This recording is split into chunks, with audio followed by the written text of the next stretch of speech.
บ่ฮักคำเดียวที่เจ้าเคยบอกจึงยอมให้เจ้าหลอกเจ็บซ้ำๆอยู่เรื่อยมาฟ้องรู้ตัวดีว่าเจ้ามีคนใหม่แต่บ่กล้าที่จะเอ่ยไปกังวลว่าเจ้าจะบอกลา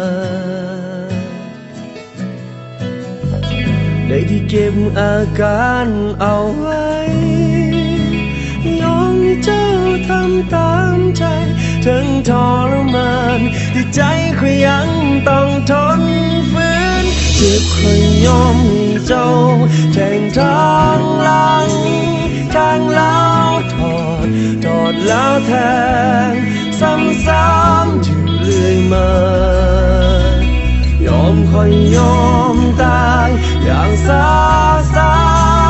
ก็ยังทนให้ค่าหมดปัญญา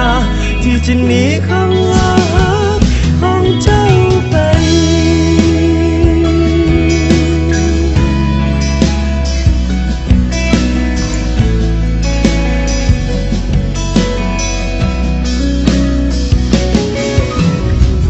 จากนี้คงเป็นแต่เพียงของตายไม่มีความหมายใดๆอยู่แบบคนใบ้บ่กล้าที่จะเว้าสิ่งใด